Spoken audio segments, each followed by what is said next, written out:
एक बहुत अच्छा पुस्तक ट्रिलियन डॉलर कोच लिखा गया है। पुस्तक का नाम है ट्रिलियन डॉलर कोच। इस पुस्तक में बिल कैम्पबेल नाम के एक कोच की बातें लिखी हैं। वे थे तो फुटबॉल कोच। प्रथम अपनी युवावस्था में वे फुटबॉलर थे, उसके बाद वे फुटबॉल कोच बने। लेकिन इस पुस्तक में यह बात लिखी है कि बिल कैम्पबेल ने सिलिकॉन वैली में अमेरिका में आईटी कंपनी के एग्जीक्यूटिव्स को ट्रेनिंग दी है। अब यह बड़ी आश्चर्य की बात लगती है कि एक फुटबॉलर हो, फुटबॉल कोच हो, वो टेक कंपनीज के सीईओज और एग्जीक्यूटिव्स को कैसे मार्गदर्शन दे सकते हैं, क्या प्रेरणा दे सकते हैं, क्या तरकीबें सिखा सकते हैं, क्या कार्य पद्धति सिखा सकते हैं। लेकिन इस पुस्तक में ट्रिलियन डॉलर कोच, उसमें गूगल के एक जमाने के सीईओ और चेयरमैन एरिक स्मिथ ने अपना अनुभव बिल कैम्पबेल के बारे में लिखा है। गूगल कंपनी के senior vice president of products Jonathan Rosenberg, उन्होंने अपना अनुभव बिल कैम्पबेल के बारे में लिखा है। इस पुस्तक में लिखा है कि बिल कैम्पबेल एक फुटबॉल कोच होने के नाते भी उन्होंने गूगल कंपनी के मालिक लैरी पेज को ट्रेन किया है और ऐसे कई सीनियर एग्जीक्यूटिव्स को ट्रेन किया है। उन्होंने फुटबॉल कोच होने के नाते भी एप्पल कंपनी के सीईओ और चेयरमैन और को फाउंडर स्टीव जॉब्स को ट्रेन किया है। तो ये बड़ी आश्चर्य की बात है कि एक फुटबॉलर, एक फुटबॉल कोच टेक कंपनीज के सीईओ और चेयरमैन और एग्जीक्यूटिव्स को क्या ट्रेनिंग देते होंगे, क्या कोचिंग देते होंगे, क्या सिखाते होंगे। क्योंकि वास्तव में तो दो फील्ड अलग रहते हैं। फुटबॉल एक अलग बात है, टेक कंपनी चलाना एक अलग बात है। लेकिन इसमें ये दोनों प्रतिष्ठित व्यक्तियों ने, एरिक स्मिथ जो सीईओ और चेयरमैन थे गूगल के एक जमाने में, और जोनाथन रोजनबर्ग जो सीनियर वाइस प्रेसिडेंट प्रोडक्ट्स थे, उन्होंने बात लिखी है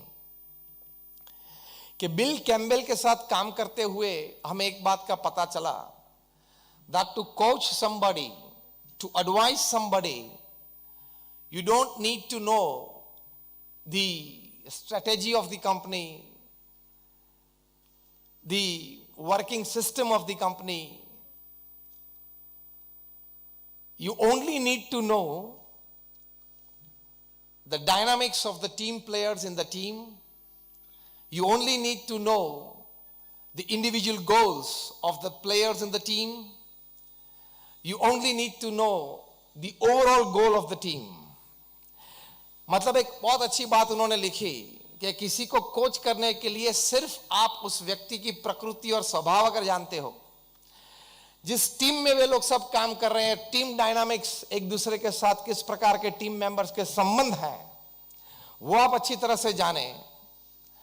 इंडिविजुअल गोल्स इन लोगों का क्या है और टीम गोल्स क्या है, वे आप अच्छी तरह से जाने, तो आप अच्छी तरह से उसको गाइड कर सकते हो। स्ट्रेटेजी या कंपनी का टर्नओवर या कंपनी का प्रोडक्ट वो जानने की आपको जरूरत नहीं होती है। उसी तरह आपको फैमिली वैल्यूज के बारे में बताने के लिए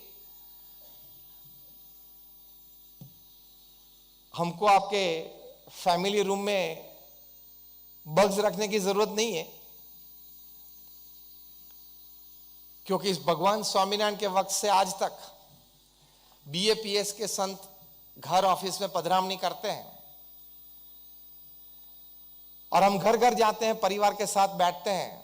मैंने भी अपने जीवन में दुनिया के 30 देशों में 25,000 से ज्यादा परिवार की व्यक्तिगत मुलाकात ली है। उनके घर पे जाके हम बैठे हैं, उनके प्रश्न जाने, समाधान दिए, उनको संस्कृत किया, व्यसन मुक्त किया।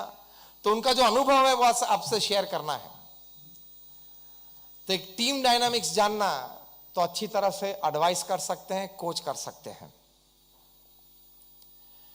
तो फैमिली वैल्यूज की जब बात आती है तो आज समाज में 3 प्रकार के फैमिलीज हैं। एक है जॉइंट फैमिली, मतलब 3 जनरेशन साथ में रहते हैं, उसका लाभ बहुत है। बच्चों को मतलब पोते पोती को संस्कार अच्छी तरह से दे पाते हैं दादा दादी। जब कोई भी परिवारजन घर पे आते हैं बाहर से तो दादा दादी घर पे होते हैं तो एक अपनापन महसूस होता है।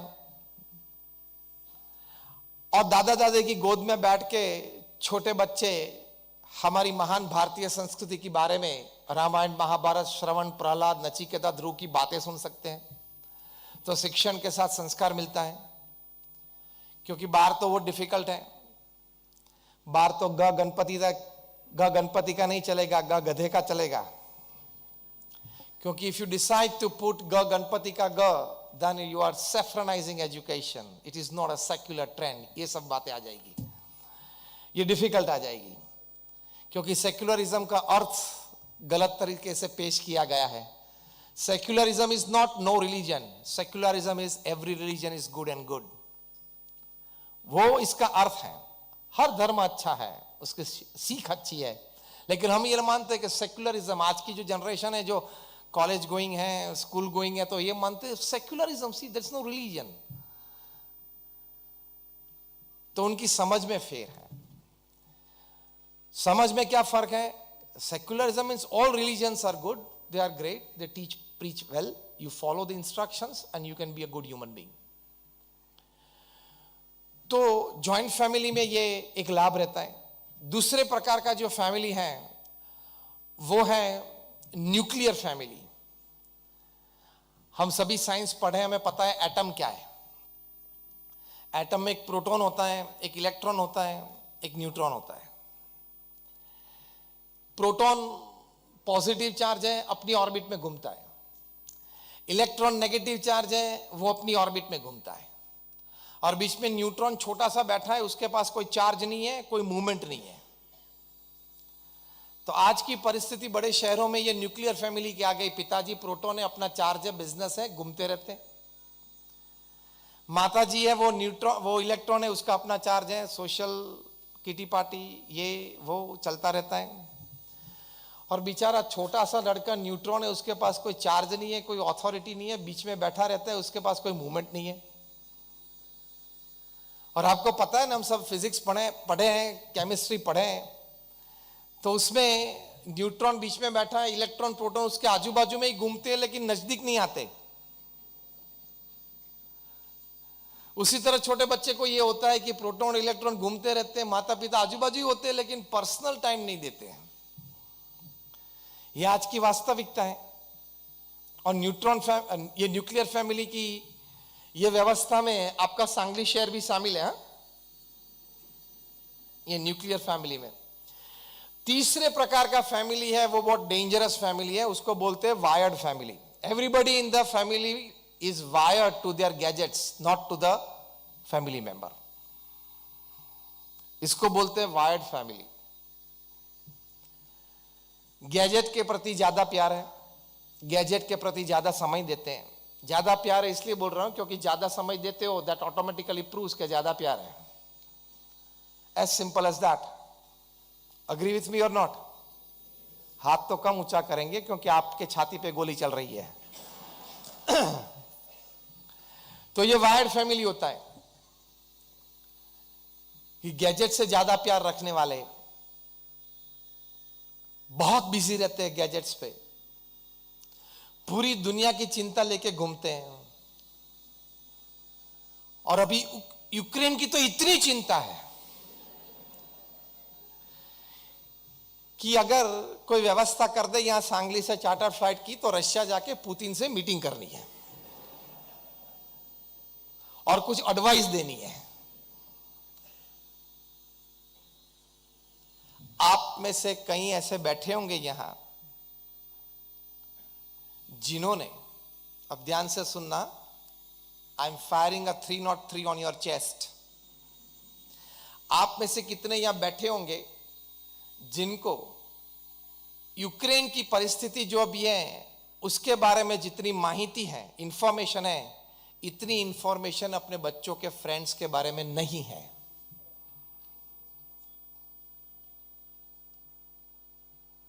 सन्नाटा छा गया। हाँ या ना? जरा जोर से बोले। तो क्या शर्म नहीं आती या यहां बोलने में? बोल बैठे हाँ। आपको ठीक है, एक नागरिक हो आप, हम सिटीजन हैं, हमको एक्टिव सिटीजन रहना है। I also have all the information about Ukraine, लेकिन जो आपकी कोर लाइफ है उसके बारे में जानना बहुत जरूरी है। अगर मैं आपको पूछूं कि बॉलीवुड के 10 नाम दे तो आप मुझे 15 देंगे, हाँ या ना? बोलो हाँ। क्रिकेटर्स आईपीएल के नाम पूछो आप, मैं आपको कहूंगा कि आप मुझे 10-15 दे तो आप मुझे 20-25 देंगे, यस और नो? यस। और अगर मैं पूछूं कि आपके बच्चे स्कूल में जाते हैं, ट्यूशन में जाते हैं, नीचे प्लेग्राउंड में खेलने जाते हैं, 5-10 उनके मित्र के नाम और वो क्या पढ़ते हैं, कौन से स्टैंडर्ड में पढ़ते हैं और उनके रिजल्ट्स क्या हैं, वो आपको अगर पूछूं तो आपको नहीं आएंगे, यस और नो? नहीं आएंगे। अगर मैं पिन पॉइंट करके किसी को खड़ा करूं तो I don't want to embarrass somebody. तो यह हकीकत है। आप बहुत शांति से बैठ के विचार करें, are those names from Bollywood and IPL more important to you than the names of your childrens friends? तो ये वायर्ड फैमिली की बात है। आप रात को भोजन के लिए बैठते हो तो आपके एक हाथ में स्पून होती है और दूसरे हाथ में,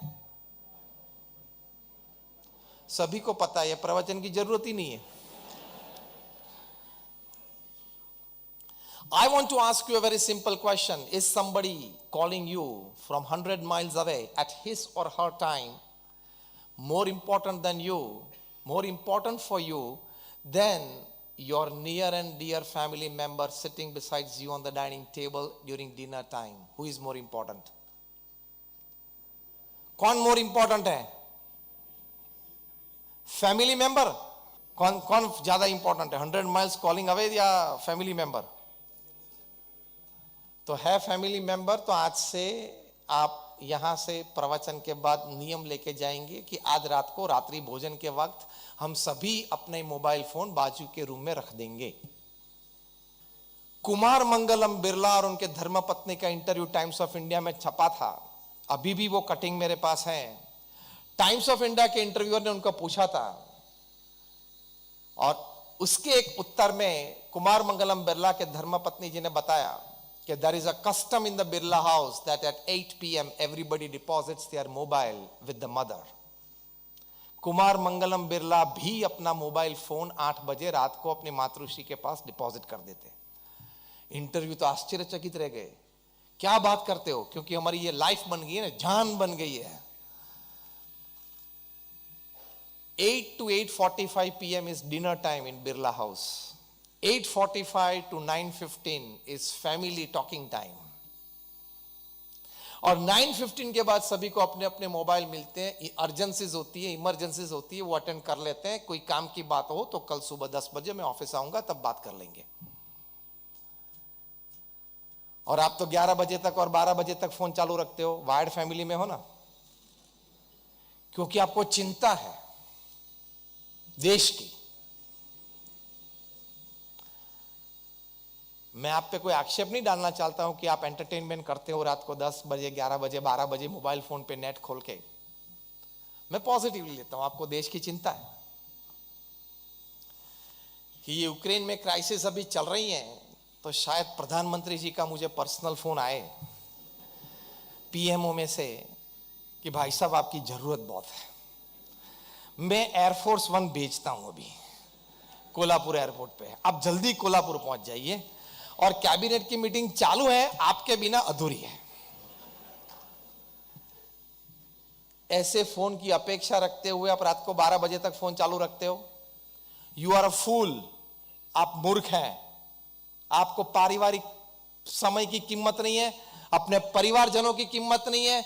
आप अपने रूम में मोबाइल में नेट खोल के बैठे हो, आपके बच्चे अपने रूम में मोबाइल में नेट खोल के बैठे हैं।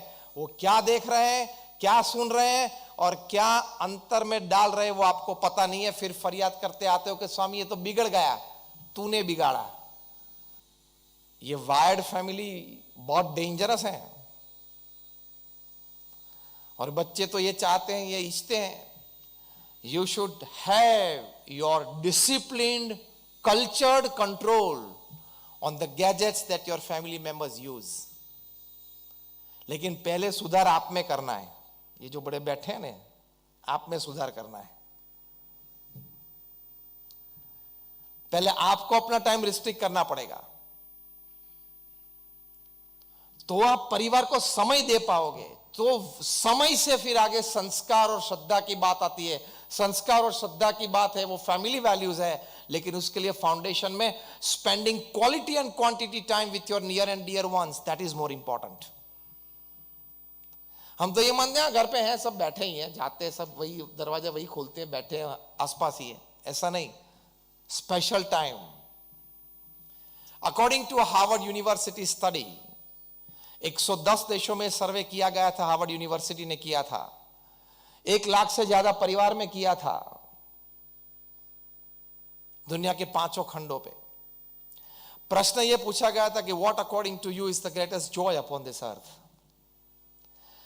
67% of the respondents, they said, spending quality and quantity time with your near and dear ones, whom you love and respect, who loves and respects you, is the greatest joy upon this earth. पृथ्वी पे सबसे बड़ा आनंद वो है। इसके लिए यहां से बाहर आना पड़ेगा। स्टीव जॉब्स का नाम सुना है? उंगली ऊंची करे। स्टीव जॉब्स का नाम सुना है? एप्पल कंपनी के को फाउंडर, चेयरमैन एंड सीईओ। ये आईफोन दिया, आईपैड दिया, आईपॉड दिया, आईक्लाउड दिया।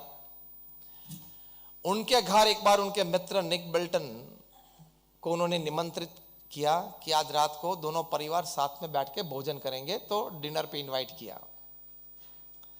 निक बिल्टन ने ऐसे ही डाइनिंग टेबल पे बैठे बैठे खाते खाते पूछा स्टीव जॉब्स को कि which iPhone do your children use? आपके बच्चे कौन सा आईफोन यूज करते हैं? उनकी 13-14 साल की लड़की, 11-12 साल का लड़का। स्टीव जॉब्स ने निक बिल्टन को कहा कि आस्क देम, वे भी बैठे थे डाइनिंग टेबल पे दोनों बच्चे। दोनों बच्चे तो नीचा मुंह करके खाना चालू रखा। फिर से निक बिल्टन ने पूछा स्टीव जॉब्स को यह प्रसंग। निक बिल्टन ने स्टीव जॉब्स की आत्मकथा लिखी, बायोग्राफी लिखी, उसमें लिखा है, title of the book is Steve jobs. Steve jobs ने कहा कि आज तक मेरे बच्चों ने आईफोन का स्पर्श नहीं किया है, आईपैड का स्पर्श नहीं किया है। अब तालियां तो ही बजाना जब आप कुछ कल्चर्ड, डिसिप्लिन, अंडरस्टैंडिंग ये गैजेट्स के बारे में आपके फैमिली में लाने का प्रयत्न करने वाले हो तो ही। निक बिल्टन ने कहा कि मेरे हाथ में से ऑलमोस्ट स्पून छूट गई कि स्टीव क्या बात करते हो? उन्होंने कहा, स्टीव जॉब्स ने कहा कि मैं और मेरे पत्नी दोनों अपने बच्चों के साथ बैठे और कहा कि देखो आईफोन आपको चाहिए, आपके फ्रेंड सर्कल में सभी के पास है, तो ये रहा आपका आईफोन। लेकिन ये मैंने बनाया इसलिए इसमें ताकत क्या है वो मुझे पता है। जब तक आप मैच्योर एज में नहीं आ जाएंगे तब तक आप इसमें से आपकी पढ़ाई बिगाड़ सकते हो, आप अपना कैरेक्टर बिगाड़ सकते हो, आप अपना भविष्य बिगाड़ सकते हो। हमको नहीं देना ऐसी बात नहीं है, ये आपके लिए लाए हैं, लेकिन आपको ये अंडरस्टैंडिंग देनी है। और हमारी इच्छा है कि आप मैच्योर एज में आ जाए, 17, 18, 19 में आ जाए, तभी आपको देंगे। दोनों बच्चे समझ गए, माता और पिता ने प्रेम से समझाया तो समझ गए, और उन्होंने जब तक मैच्योर एज में नहीं आए तब तक फोन, आईफोन का उपयोग नहीं किया, एक सादा फोन यूज करते थे स्टीव जॉब्स के बच्चे। और आपको ये लगता है कि मेरे लड़के और लड़की 15 हो गई, 16 हो गए, उनको एक आईफोन तो बर्थडे पे देना पड़ेगा। तो आप बुद्धिशाली हो, परिवार को, बच्चों को ज्यादा जानते हो। स्टीव जॉब्स मूर्ख थे, जानते नहीं थे, ऐसा है। तो मैंने आपको कुमार मंगलम बिरला का प्रसंग कहा, मैंने आपको स्टीव जॉब्स की बातें की। ऐसे विचारशील व्यक्ति, ऐसे समाज के आगेवान बड़े व्यक्ति जिन्होंने बहुत बड़ा कार्य इस पृथ्वी पे किया है और कर रहे हैं, ये पारिवारिक मूल्यों के लिए परिवार में समय देना और वो समय को खा जाने वाली बातें वो दूर करते हैं, वो समझते हैं कि व्हाट इज फैमिली लाइफ। तो ये 3 प्रकार के फैमिलीज की मैंने आपको बात की, जॉइंट फैमिली है, न्यूक्लियर फैमिली है और वायर्ड फैमिली है। तो फैमिली वैल्यूज के लिए संस्कार और श्रद्धा अपने परिवार में दृढ़ करवाने के लिए फैमिली टाइम देना बहुत जरूरी है।